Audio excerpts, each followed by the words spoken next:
Que a doce paz do Senhor Jesus esteja no seu coração. Seja muito bem-vindo a mais uma aula da nossa EBD Online. Eu sou o professor Egivanildo Tavares e hoje quero tratar desse tema, do julgamento à ressurreição. Trata-se da 12ª lição desse trimestre tão rico em cima do Evangelho de João, e o Verbo se fez carne.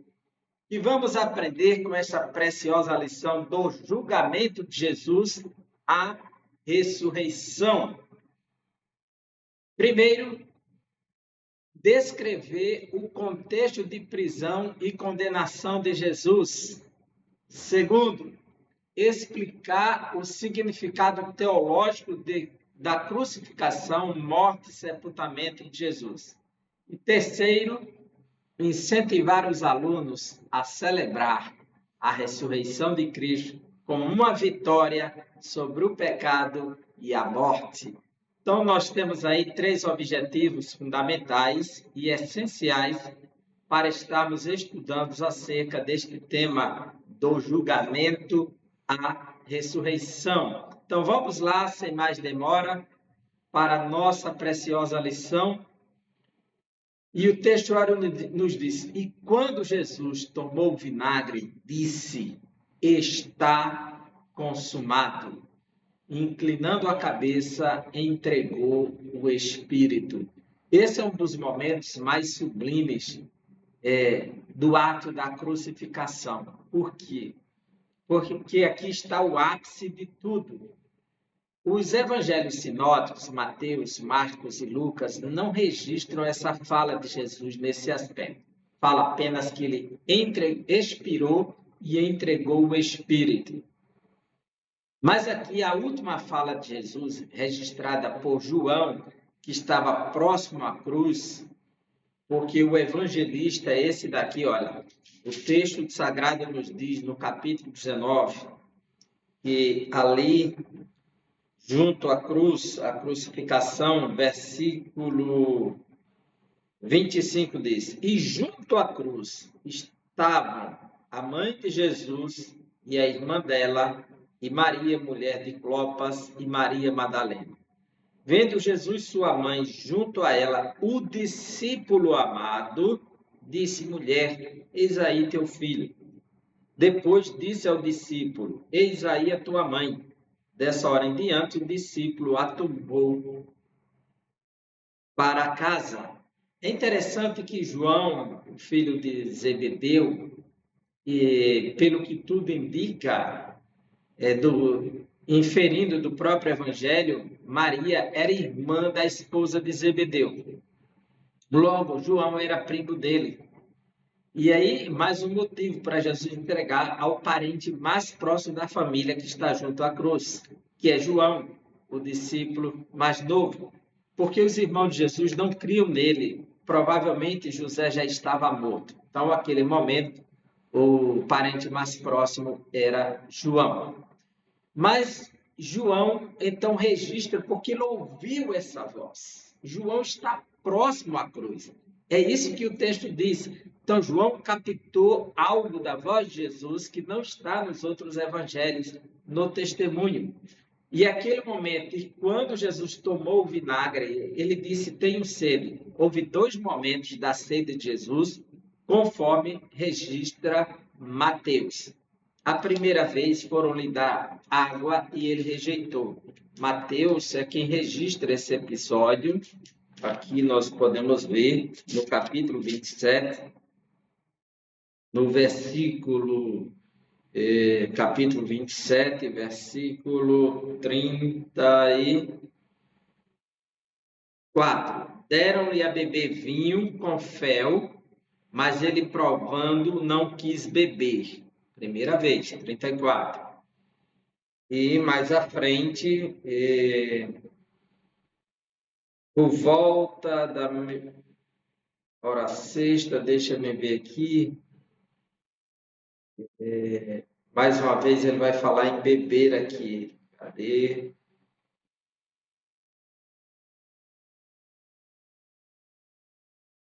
Elila Massabactane.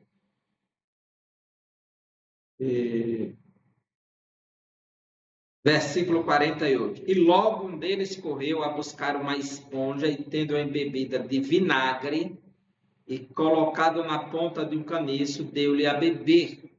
Veja que há o primeiro momento, no início da crucificação, que vai durar 3 horas na cruz, e é esse texto que lemos, o 34, né, onde ele expressa ter sede, então dera a beber vinho com fel, e o outro que leva um vinagre até a sua boca, né, que é a segunda vez.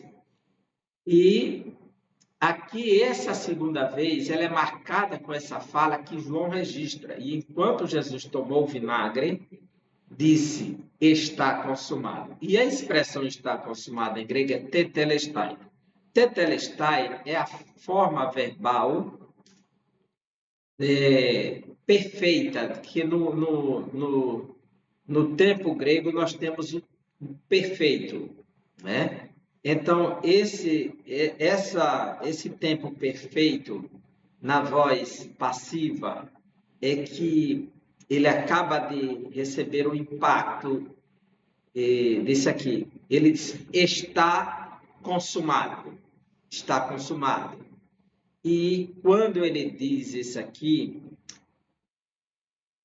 ele diz assim, o verbo teleo, que é o verbo que indica consumar, completar, realizar, levar ao objetivo, tudo feito, acabado, teleo, telema é vontade, telema, e teleo é o verbo, completar, realizar, consumar.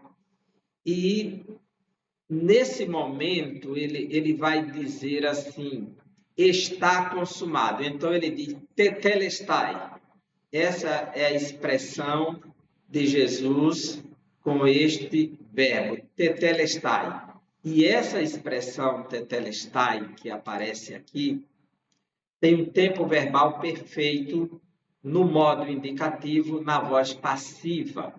E esse verbo teleos, concluir, completar, cumprir totalmente, e quer dizer, quando ele diz tetelestai, que a ação está completada. Logo, os efeitos duradouros que foi realizado, terminou, completou, se tornou passado.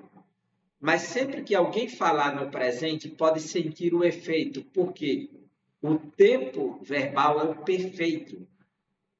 O modo é indicativo. Então, você pode sentir o efeito daquilo que foi consumado, daquilo que foi realizado, porque foi completado, plenamente realizado.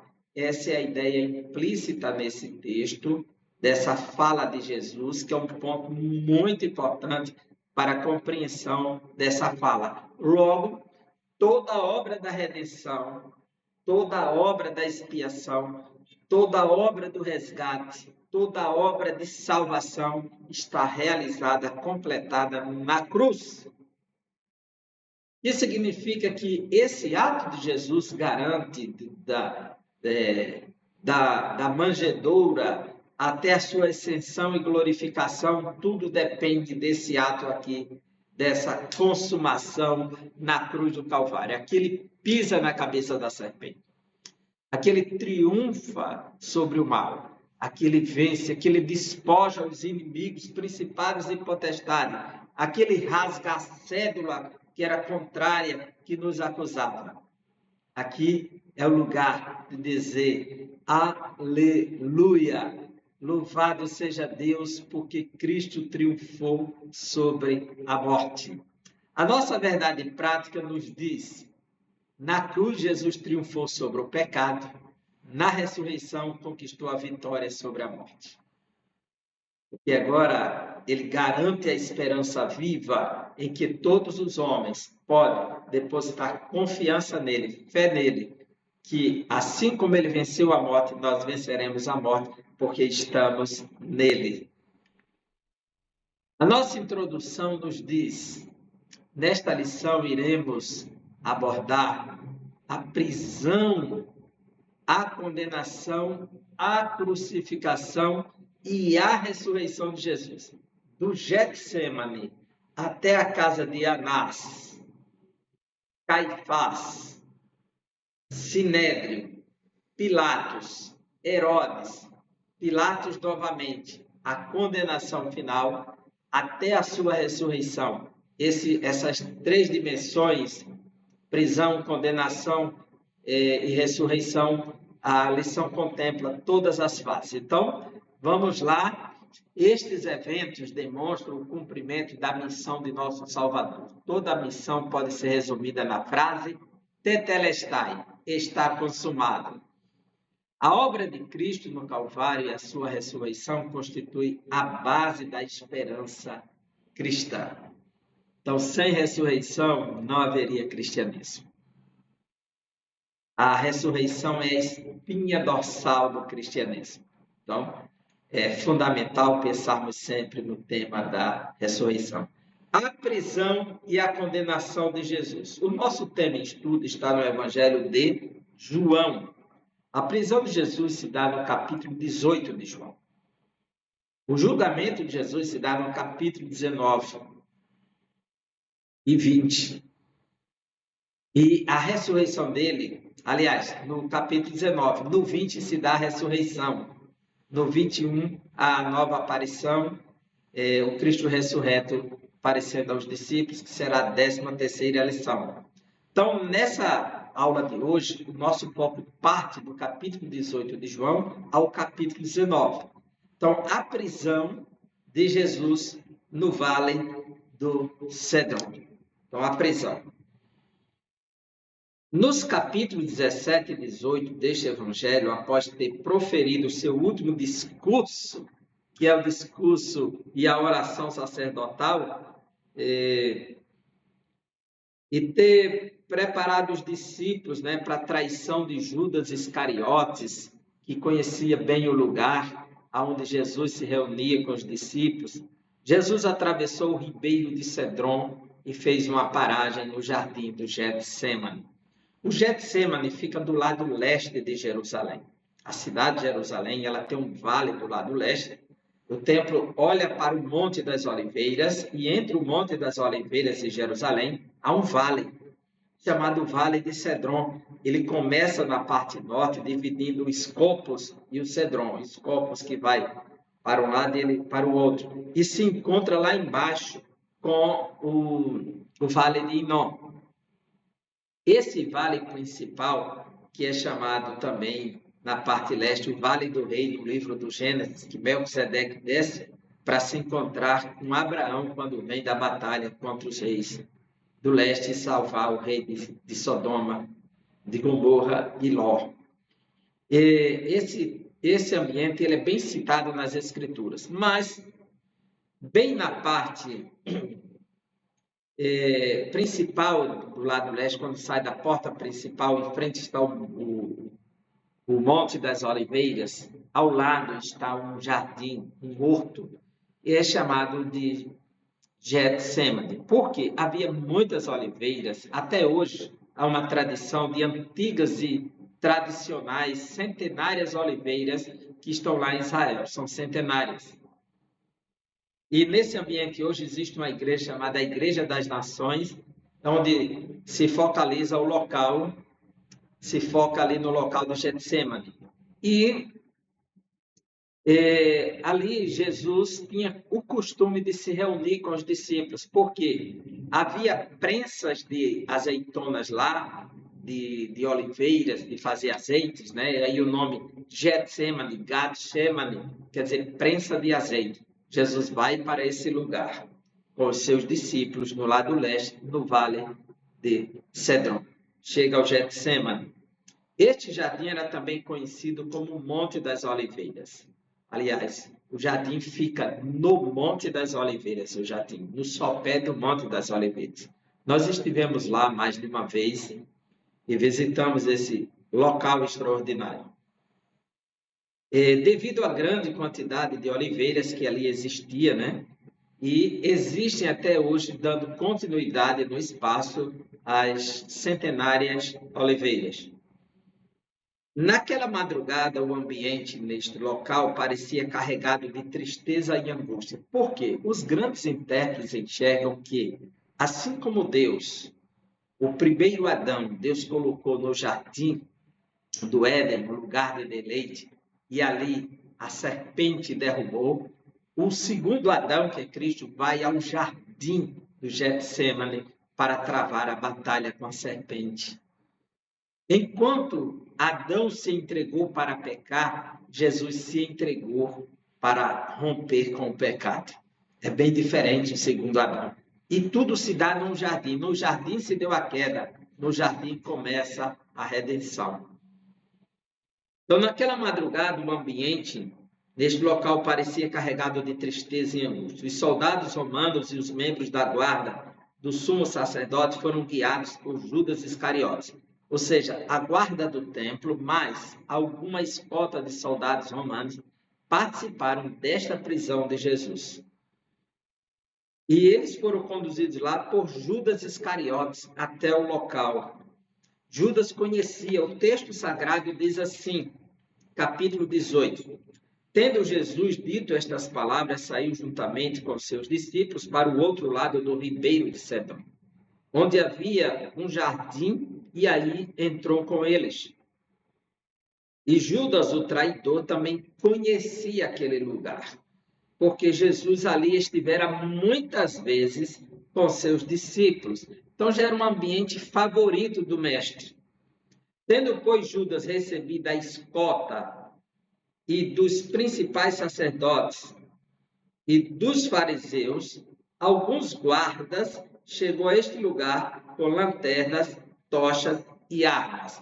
Por que lanternas? Porque o ambiente era escuro, tinha muitas árvores, e eles tinham que percorrer um caminho para chegar lá. Então Judas, ele conduz os soldados. Tendo concordado com a traição, em troca de 30 moedas de prata, o traidor identificou Jesus com um beijo traiçoeiro. Lembrando que estamos estudando o Evangelho de João.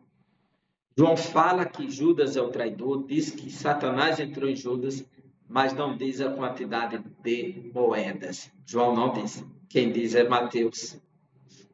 Não, aqui não tem as 30 moedas. Fala só de traição. Judas vai beijar Jesus, é registrado pelos sinóticos. João não fala do beijo. Diz apenas que Judas chegou. Sabendo, pois, Jesus todas as coisas que sobre ele havia de vir, adiantou-se e perguntou: a quem buscais? Responderam-lhe: a Jesus o Nazareno. Então Jesus lhe disse: sou eu. Ora, Judas o traidor estava com eles, mas não diz que Judas o beijou. Percebe? Não tem o beijo de Judas no Evangelho de João. E ele será preso naquele momento, Jesus se entrega, diz, sou eu, os guardas caem, porque a glória dele se revela. E João está sempre mostrando esse aspecto divino de Jesus. E aí ele se levanta e Jesus, a quem buscais, mas sou eu o Nazareno. E esse eu sou é muito importante, porque ele causa o impacto, a glória do Senhor. Diz aqui João capítulo 18, sou eu. E recuaram e caíram por terra. Jesus de novo lhes perguntou, a quem buscais? Responderam a Jesus o Nazareno. Então lhes disse, já vos declarei que sou eu. Se é a mim, pois, que buscais, deixarei estes. Veja que ele se entrega voluntariamente aos seus algozes. Naquele momento, Pedro é dominado pelo impulso e tenta defender o mestre com a espada. E o texto diz, então Simão Pedro, versículo 10 do capítulo 18, puxou a espada que trazia e feriu o servo do sumo sacerdote, cortando-lhe a orelha direita, e o nome do servo era Malco, só João diz que o nome dele era Malco. E diz, concordando com Lucas, que a orelha direita. Mas Jesus disse a Pedro, mete a espada na bainha. Não beberei, porventura, o cálice que o Pai me deu? Assim, a escolta o comandante e os guardas dos judeus prenderam Jesus, manietaram e o conduziram primeiramente a Anás, pois era sogro de Caifás, sumo sacerdote naquele ano. Ou seja, Anás é o sacerdote emérito, ou seja, aposentado, mas tem a honra e eles querem ter a certeza que está na hora de executar Jesus. Então, eles levam para que Anás dê o primeiro veredito, para a casa de Anás. Chegando lá, Anás fará a sua pergunta, que é acerca do ensino de Jesus e dos seus discípulos. E Jesus vai responder: eu não fiz nada em oculto até o presente. Pergunta aí o pessoal, porque eu estive nas sinagogas, no templo, em público, anunciando para todo mundo, onde os judeus se reúnem. Com isso, o guarda espancou Jesus na face de imediato. E Jesus disse: olha, se falei mal, deve me bater, mas se falei bem, por que me bates? Dali começa, nesse processo já, a humilhação e a violência sobre Jesus. E o interrogatório começa com Anás. De início, Pilatos questiona a acusação feita pelos judeus. Ou seja, Jesus foi levado a Anás. Anás, ele mandou para seu genro, Caifás.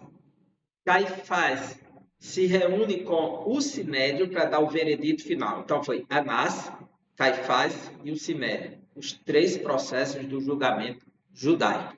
E nós só sabemos disso por conta do Evangelho de Lucas e Mateus, que dá as outras informações. João nos traz uma informação exclusiva, que é o fato de Jesus ter ido à casa de Anás. E Mateus e Marcos e Lucas não diz Anás, só fala Caifás. Então, João nos traz essa riqueza de detalhes. Versículos 12 e 13, ele vai a Anás, que é o sogro de Caifás.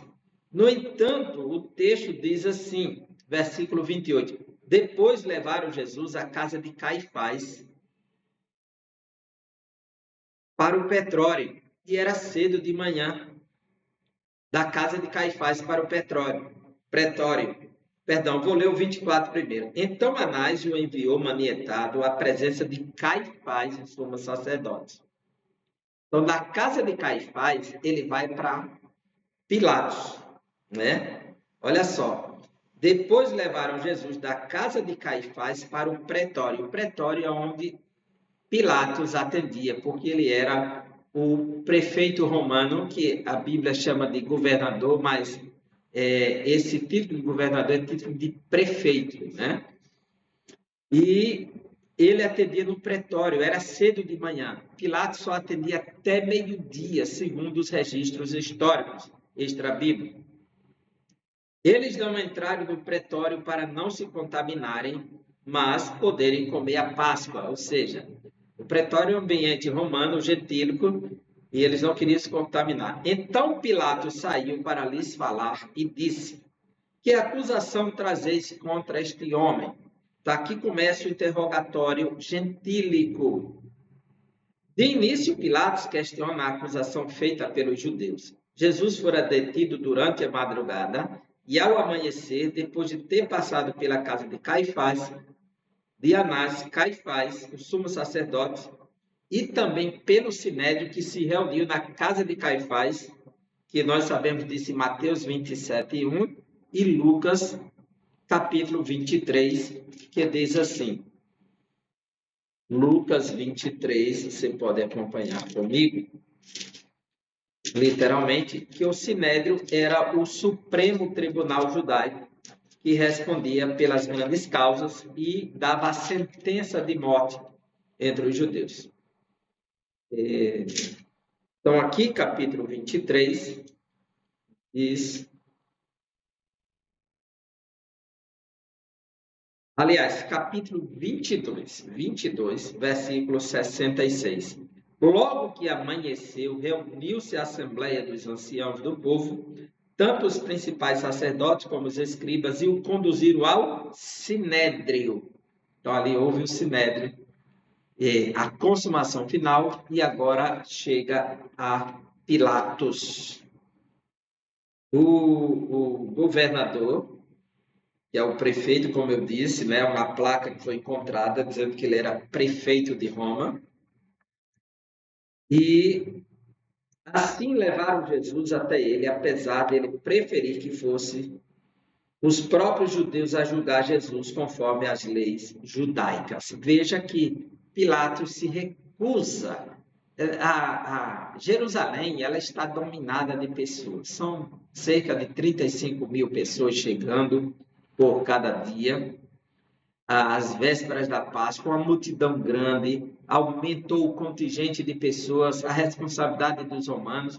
Pilatos não quer gastar tempo com isso, ia ter que dar uma sentença pesada, ia mover muita gente e envolvia a turba que estava lá fora.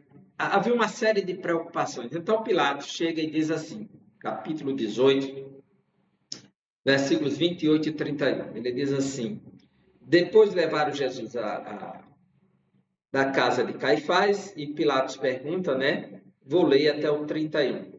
Então Pilatos saiu para lhes falar e lhes disse: que acusação trazeis contra este homem? Responderam-lhe: se este não fosse malfeitor, não tu entregaríamos. Replicou-lhes, pois, Pilatos: tomai-o vós outros e julgai-o segundo a vossa lei. Responderam-lhe os judeus: a nós não é lícito matar ninguém, para que se cumprisse a palavra de Jesus, significando o modo por que havia de morrer. Porque os judeus, se eles tivessem de matar, matariam por apedrejamento, não por crucificação. O método de crucificação era dos romanos. Então, para que Jesus fosse crucificado, ele precisava cair na mão de um romano. E para se cumprir as escrituras, maldito que for pendurado no madeiro. Paulo cita o texto de Deuteronômio na carta aos Gálatas, que Cristo cumpriu. Ele se fez maldição em nosso lugar. E os judeus, eles podiam, pela autoridade dos romanos, efetuar mortes. Nós vemos que Estevão será morto, apedrejado. E isso diz respeito se alguém profanasse o templo, os judeus tinham o direito de executá-lo. No entanto, está na festa da Páscoa, se eles inventarem de punir alguém na festa da Páscoa, eles vão ficar impuros por 7 dias, eles não vão poder participar da Páscoa. Então, eles decidiram dizer que não cabe a nós matar. Quer dizer, a acusação que eles estão levando para Pilatos não é aquela que Jesus é o Filho de Deus, o Messias, e que vai destruir o templo e reconstruir em 3 dias. Que essas acusações eram religiosas. Pilatos não julgaria alguém por isso. Precisava ter uma acusação externa que envolvesse Roma, para Pilatos se interessar e executar. Por isso que eles vão induzir Pilatos que Jesus está lutando contra Roma ao se fazer rei. Ele se torna inimigo de César, que é quem foi inimigo de César é inimigo de Pilatos, e Pilatos é obrigado a executá-lo. Essa é a razão da sentença. Então, Pilatos, ele não consegue encontrar crime em Jesus. Veja o versículo 40 que diz. Versículo 40. Então gritaram todos novamente: não este. Aliás, eu quero ler antes, 38 a 40. Perguntou-lhe Pilatos: que é a verdade? Tendo dito isto, voltou aos judeus e lhes disse: eu não acho nele crime algum. É costume entre vós que eu vos solte alguém por ocasião da Páscoa. Quereis que eu vos solte o rei dos judeus? Então gritaram todos novamente: não este, mas Barrabás. Ora, Barrabás era salteador. Não este, mas Barrabás. Eles rejeitam Jesus, eles querem a execução de Jesus. Essa é a parte. Então, a condenação de Jesus Pilatos mandou que Jesus fosse açoitado. O capítulo 19 de João começa assim: então, por isso, Pilatos tomou a Jesus e mandou açoitá-lo. Só que Lucas nos mostra algo que não está em João. É que, nesse momento, alguém vai dizer, ele vem perturbando desde a Galileia.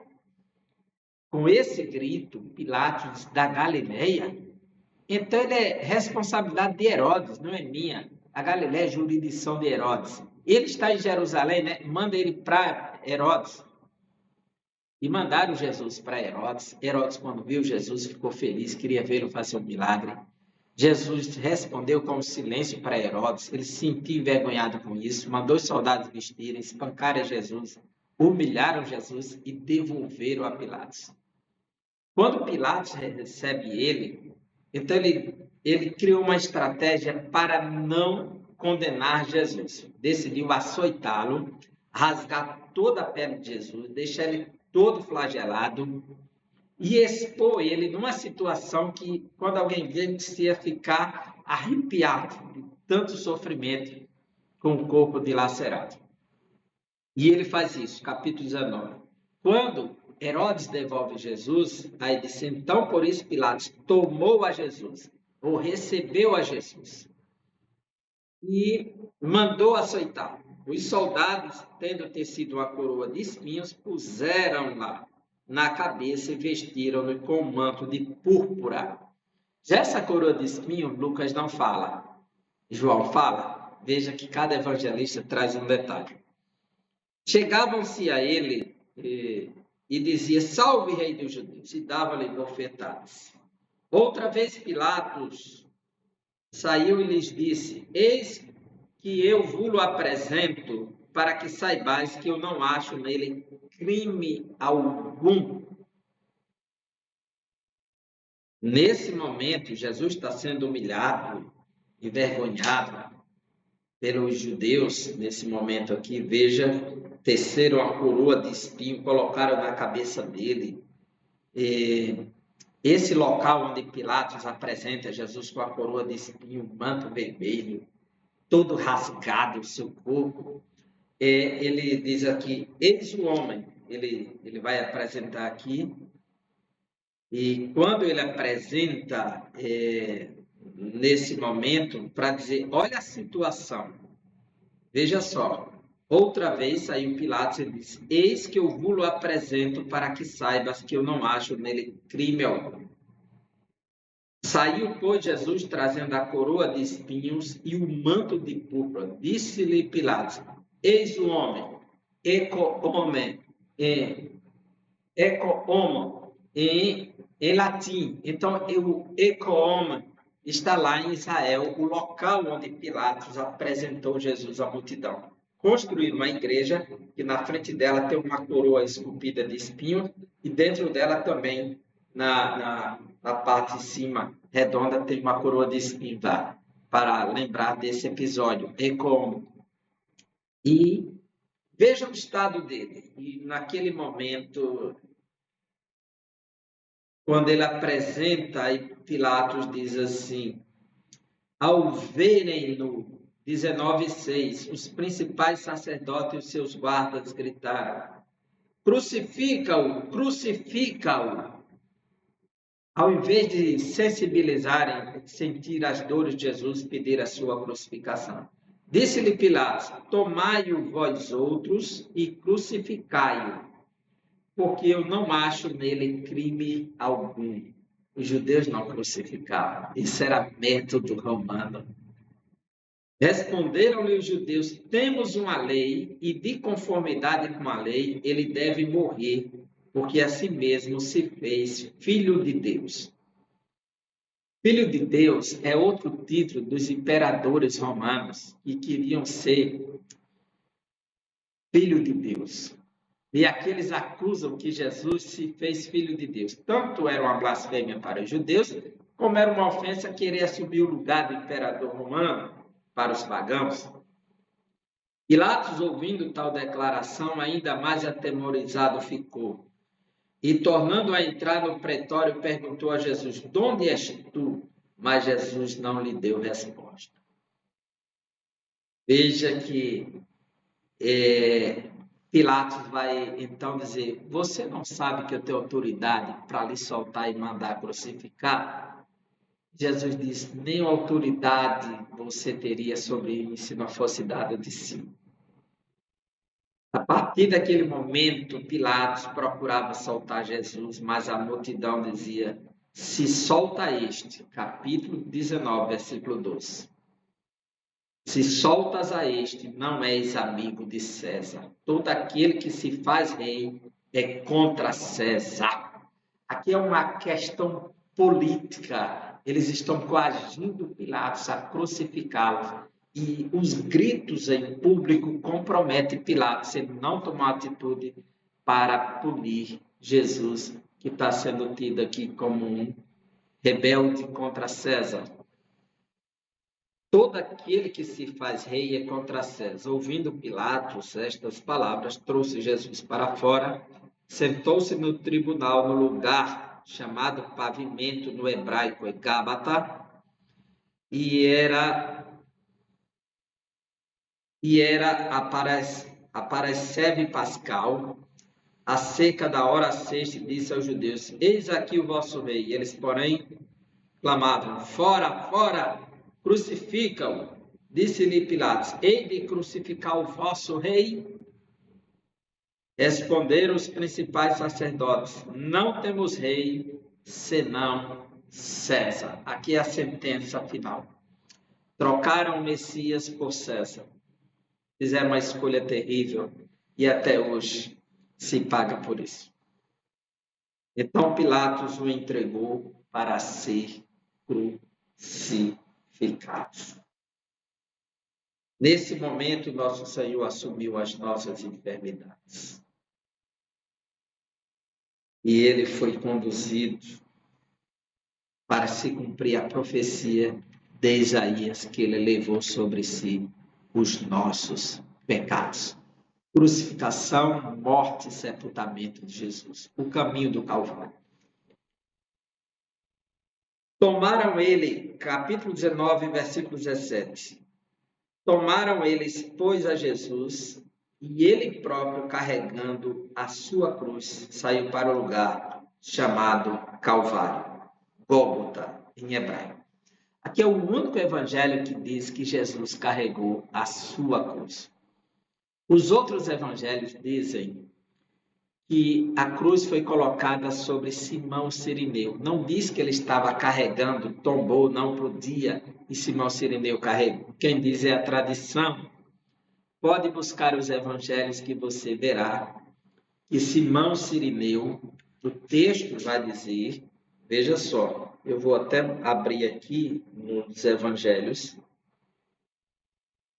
Simão de Cirene, que ele chega e naquele momento se coloca a cruz, que é o patíbulo, não é a cruz completa, que era impossível alguém carregar a cruz. Essas ilustrações que colocam Jesus carregando a cruz completa, ela não traduz a realidade.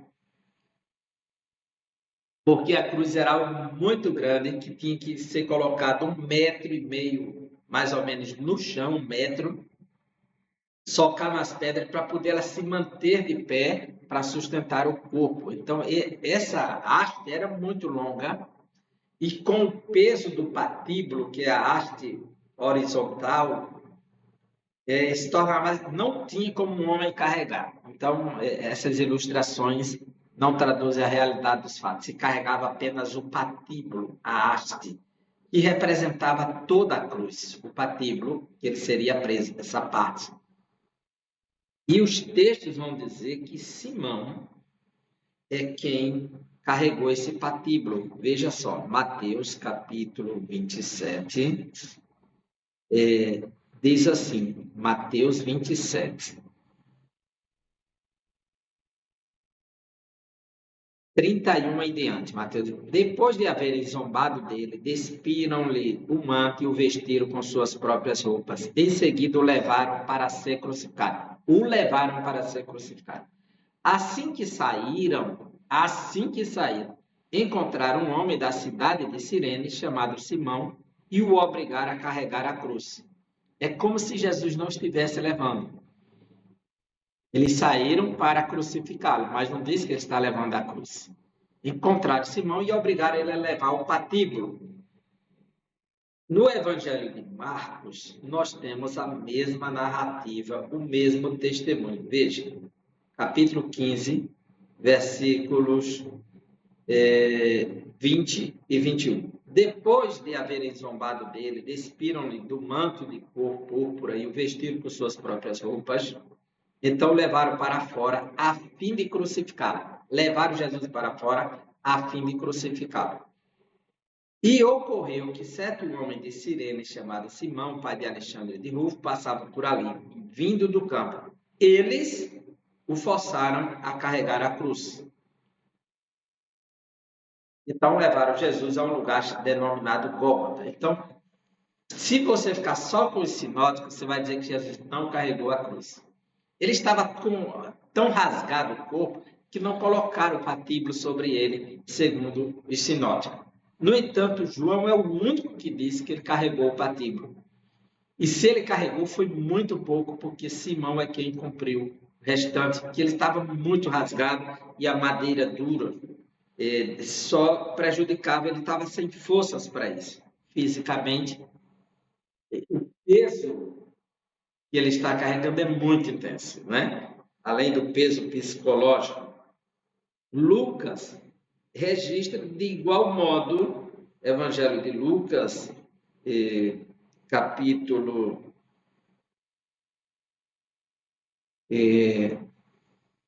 23, aqui 23, diz assim: então o retiraram da lei, 23 e 26, e o levaram e agarraram Simão de Cirene, que estava chegando do campo, jogaram a trave da cruz, aqui ficou bom, a trave da cruz, sobre seus ombros, obrigando-o a carregá-la e caminhar atrás de Jesus. Veja que ele, em nenhum momento, dependendo dos sinóticos, Jesus nem sequer tinha pegado esse patíbulo. Somente João, que nos dá essa informação que o patíbulo foi colocado sobre Jesus, 19 e 17. Então tomaram ele, pois, a Jesus, e ele próprio, carregando a sua cruz, saiu para o lugar chamado Calvário, Gólgota, em hebraico. E o detalhe mais importante de João é que é o único que registra isso, e ele diz que a cruz pertence a Jesus. Ele não diz carregando a nossa cruz. Por quê? E a gente está acostumado a dizer aquela cruz era para mim, aquela cruz era minha. Não. A cruz aqui é um sacrifício para Deus pelos nossos pecados. Logo, ninguém poderia oferecer esse sacrifício perfeito para Deus, a não ser Cristo. Então, se a cruz é o sacrifício perfeito, logo essa cruz é de Cristo. Porque ele vai consumar aquilo que não podemos. Por isso que o texto diz carregando a sua cruz. Ele não diz a nossa cruz. E quando Jesus diz, quem quiser vir após mim, negue-se a si mesmo e tome a sua cruz. A sua você carrega agora. Essa aqui é minha, para libertar você. E outro detalhe. Na carta de Pedro vai dizer que ele levou sobre o seu próprio corpo, quando foi lançado no madeiro, na cruz, no seu próprio corpo, os nossos pecados, no corpo dele, e não na cruz, mas no corpo dele. Então, Pilatos foi coagido a crucificar Jesus. Após a tentativa de Pilatos evitar a crucificação e libertar Jesus, não conseguiu impedir o castigo mais severo. Finalmente, no versículo 16, lê-se: então entregou-lhe para que fosse crucificado. Sob os açoites dos soldados, Jesus carregava a sua cruz até chegar ao Gólgota, local conhecido como Caveira. Preste atenção. Isso aqui não está escrito em lugar nenhum na Bíblia que enquanto se carregava a cruz até o Calvário, ele ia recebendo chicotadas. Você já recebeu a sentença da condenação, vai ser morto, e até o lugar. Pilatos fez de tudo para não crucificar Jesus, porque mandaria ir açoitando até lá. Então, isso aparece muito nos filmes, nos textos, nas pregações, e não está em lugar nenhum na Bíblia que ele foi sendo açoitado até chegar no Calvário. O que nós sabemos é que ele carregou a própria cruz e os sinóticos testificam que foi Simão quem executou o processo. Não tem isso aqui. Isso aqui está dentro de uma tradição, mas não está nas Escrituras, para que alguém não diga, a Bíblia diz que os soldados saíram chicoteando Jesus. Então, o texto está aqui, sob os açoites dos soldados, Jesus carregava a sua cruz até chegar ao Gólgota. Isso aqui o autor da lição colocou por conta própria, ou à luz da tradição. Mas não podemos fazer essa afirmação à luz de nenhum dos textos. Diz que ele foi açoitado antes, mas até a cruz não diz. E ali, chegando, foi crucificado ele com outros dois, um de cada lado, e ele no meio. Não diz que esses dois eram ladrões, quem vai dizer são os sinóticos.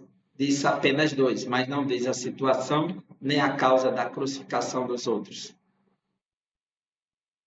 Em João 19:18, menciona-se que o Gólgota era um lugar público onde as pessoas podiam testemunhar o horrível drama ao qual os soldados romanos submetiam os condenados. Nos evangelhos sinóticos, Mateus, Marcos e Lucas, foram registrados detalhes sobre os eventos durante a crucificação do Senhor. Ao lado de Jesus, à sua esquerda e à sua direita, estavam dois outros homens acusados como criminosos. Sendo que Lucas narra o arrependimento de um deles, enquanto o outro zombava de Jesus. É curioso notar que o profeta Isaías também mencionou isso anteriormente no capítulo 53. E ele foi contado com os transgressores. Então, estava registrado esse acontecimento. A missão foi encerrada. Como homem, Jesus experimentou a sede, que foi a sua última necessidade humana antes de morrer na cruz.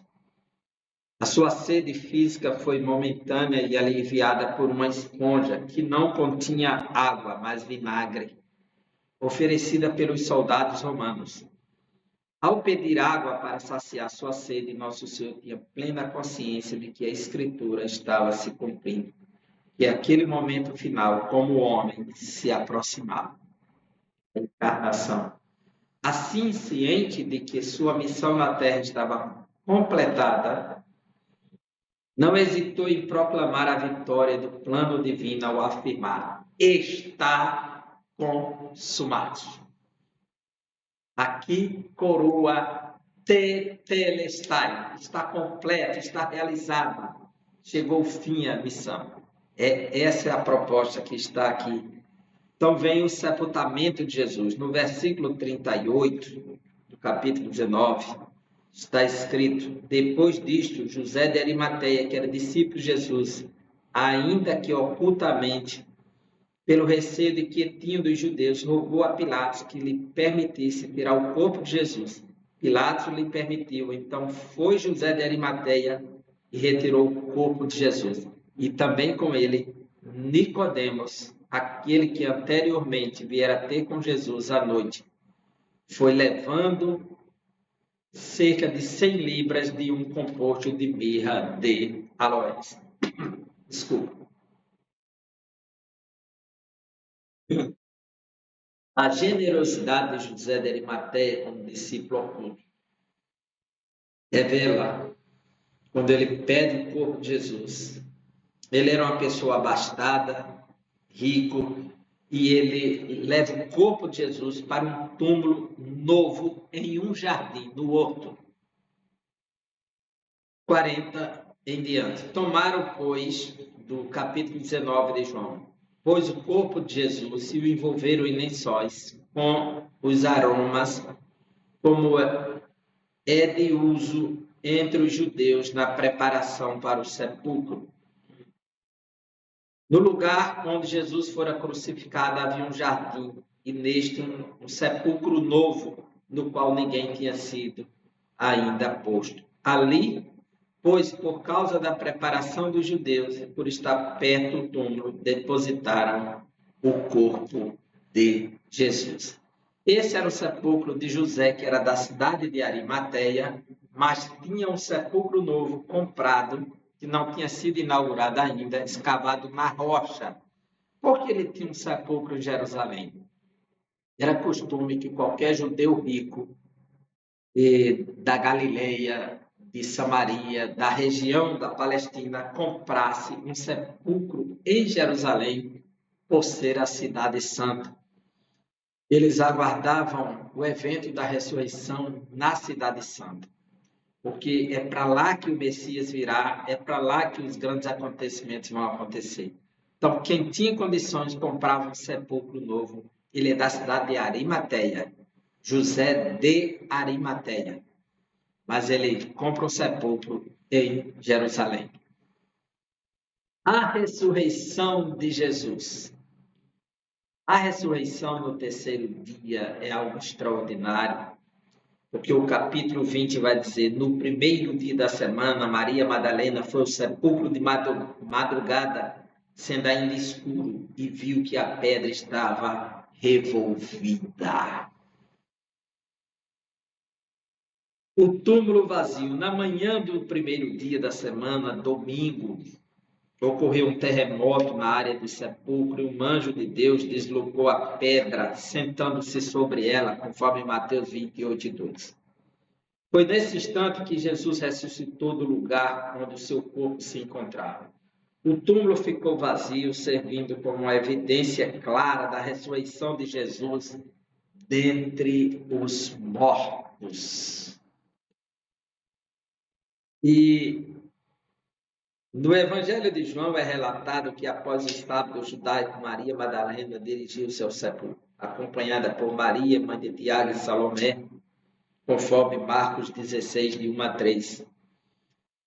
E acompanhada das outras Maria e Tiago e Salomé, a mãe, com a intenção de ungir o corpo de Jesus. Só que Jesus já tinha sido ungido antecipadamente, para que isso não precisasse, porque ele haveria de ressuscitar. Isso aconteceu na casa de Betânia, quando a irmã de Lázaro derramou o perfume sobre Jesus e ele disse: ela fez isso preparando para a minha morte.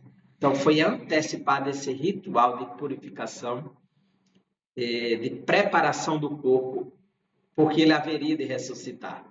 Então, essas mulheres não iam fazer isso porque já foi antecipada, ele avisou lá em Betânia. E ao entrarem no sepulcro escavado na rocha, não encontraram o corpo de Jesus. O túmulo estava vazio.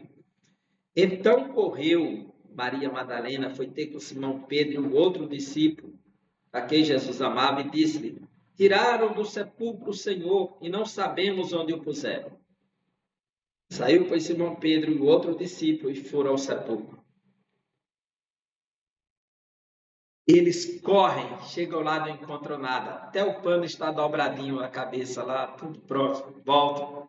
E Maria fica lá chorando. E Jesus se apresenta para ela: Maria, não chores. E ela olha e reconhece a voz. Rabuni, quer dizer mestre.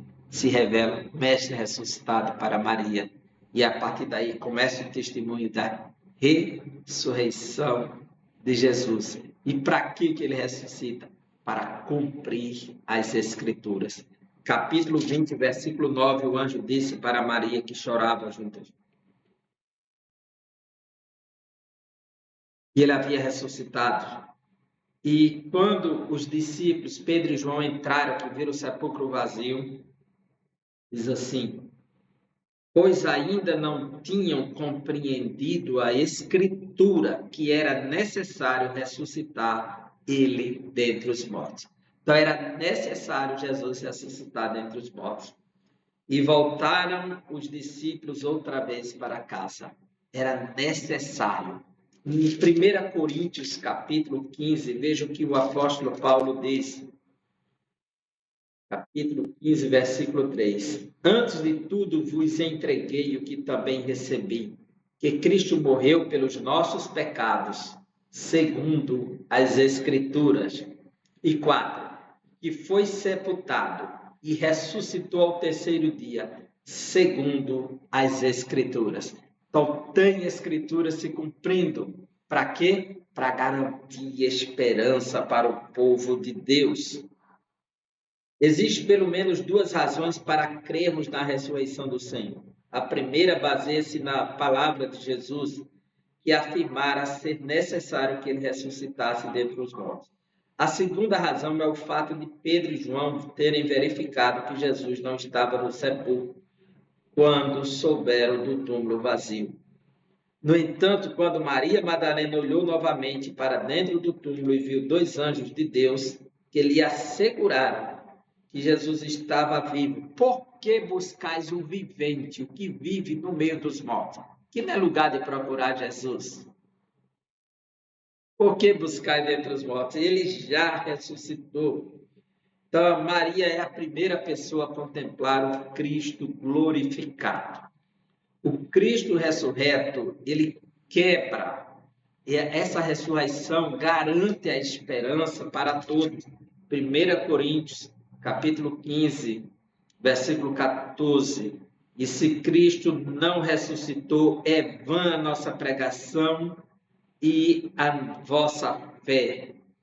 E aí, versículo de número 19, do capítulo 15 de 1 Coríntios. Se a nossa esperança em Cristo se limita apenas a esta vida, somos os mais infelizes de todos os homens.